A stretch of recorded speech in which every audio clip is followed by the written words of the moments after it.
Bismillahirrahmanirrahim. Assalamualaikum warahmatullahi wabarakatuh. Di sini pemecahan masalah matematika di SD. Calim Cahyadi dari PGSD 19.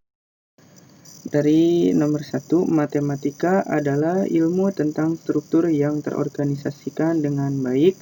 Jelaskan yang memberikan contoh-contoh pada tiap bagian tersebut. Nah, di sini saya mempunyai matematika adalah ilmu terstruktur dimulai dari unsur yang tidak didefinisikan, kemudian unsur yang didefinisikan ke aksioma atau postulat, dan akhirnya pada teorema. Nah, untuk yang bagian A, unsur-unsur yang tidak dapat didefinisikan.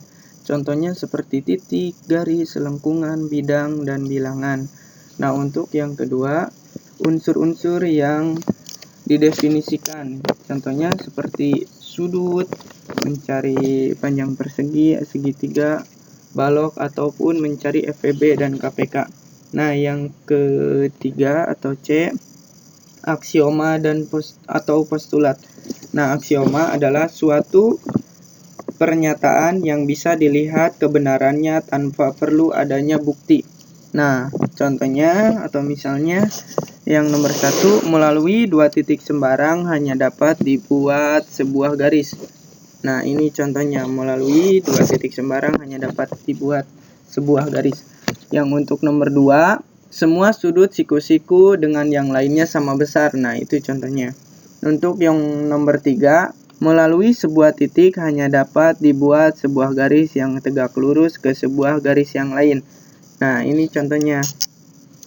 Melalui sebuah titik hanya dapat dibuat sebuah garis tegak lurus dan ke sebuah garis yang lain.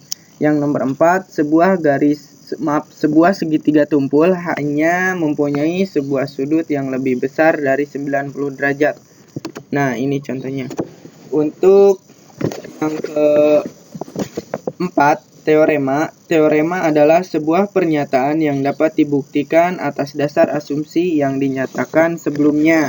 Nah, di sini misalnya jumlah 2 bilangan ganjil dan genap.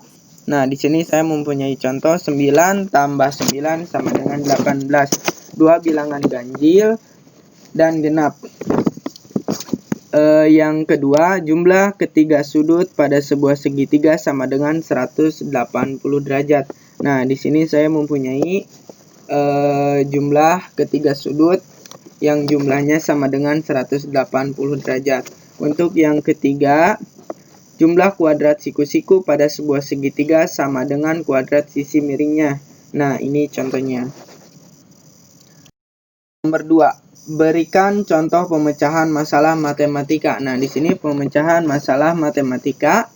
Yang pertama, pemecahan masalah merupakan tujuan umum pembelajaran matematika. Yang kedua, pemecahan masalah terdiri dari metode, prosedur, dan strategi. Nah, yang nomor 3, merupakan suatu kemampuan dasar dalam pembelajaran matematika.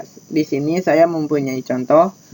Budi menabung di sekolah setiap harinya 500. Berapakah jumlah tabungan Budi setelah 5 hari? Nah, di sini metode matematikanya bisa dengan 500 tambah 500 sampai 5 kali menjadi atau 2500, atau dengan 5 kali 500 atau 5 kali 5 sama dengan 25 kemudian dikali 100. Jadi tabungan Budi selama 5 hari adalah 2500.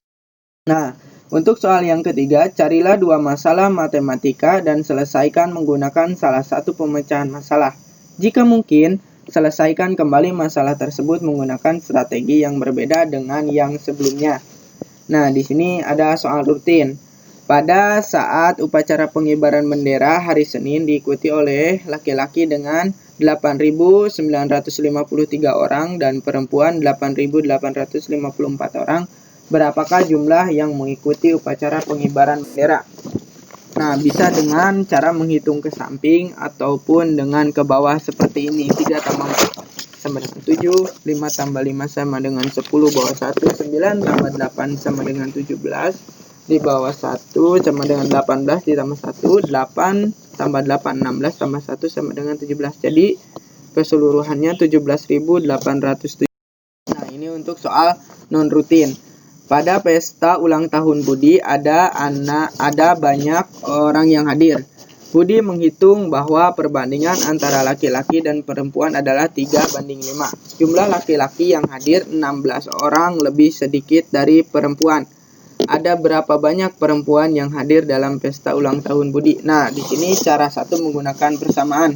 Laki-laki disimbolkan dengan A dan perempuan disimbolkan dengan B.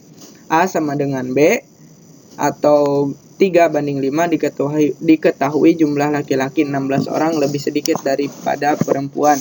Jadi B dikurangi 16. A banding B sama dengan 3:5. Dalam kurung B kurangi 16 banding B sama dengan 3:5. Dalam kurung B kurangi 16 per B sama dengan 3/5. 5 dalam kurung B dikurangi 16 sama dengan 3B. 5B dikurangi 80. Nah, itu 5 kali 16 sama dengan 80 sama dengan 3B.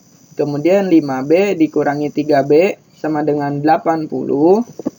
Nah, untuk 2B sama dengan 80. Kemudian B sama dengan 40 perempuan.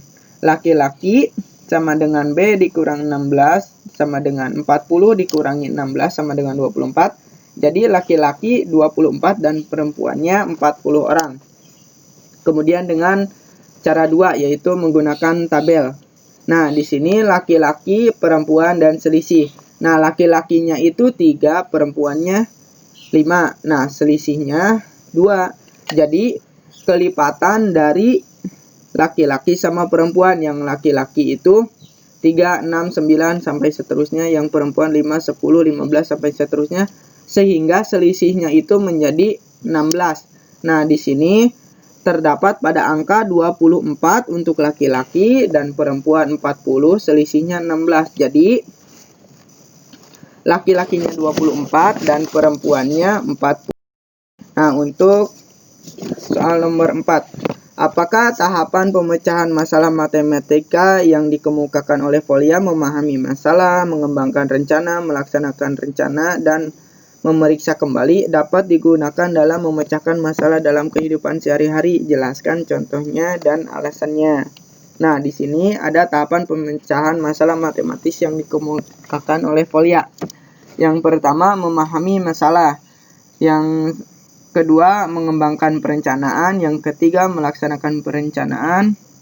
Dan yang keempat, melakukan pengecekan kembali. Di sini saya mencontohkannya seperti ketika kita akan berpergian melihat situasi cuaca terlebih dahulu, panas atau mendung. Nah, kemudian mengembangkan perencanaannya. Karena cuaca mendung, kita akan membawa jas hujan. Nah, terus melaksanakan perencanaan. Maka kita menyiapkan jas hujan, pakaian ganti, lalu kita berangkat. Contohnya seperti itu. Lalu melakukan pengecekan kembali setelah kita berangkat dan sampai tempat tujuan, adakah yang basah dari tubuh kita yang belum diganti. Nah, contohnya seperti itu. Selanjutnya, tahapan pemecahan masalah matematika menurut Folia dapat digunakan dalam kehidupan sehari-hari. Menurut saya iya, karena setiap orang mempunyai masalah dan bagaimana cara memecahkan masalahnya. Jadi kita harus memahami masalah yang kita hadapi itu masalah besar atau kecil. Setelah itu kita harus memikirkan beberapa strategi agar masalah selesai. Lalu kita bertindak dan menyelesaikan masalah itu akan berhasil. Dan kita berpikir kembali yang kita hadapi itu ada yang kurang atau tidak agar bisa diperbaiki lagi. Itu saja pembahasan pemecahan masalah matematika di SD. Kurangnya mohon maaf. Terima kasih. Wassalamualaikum warahmatullahi wabarakatuh.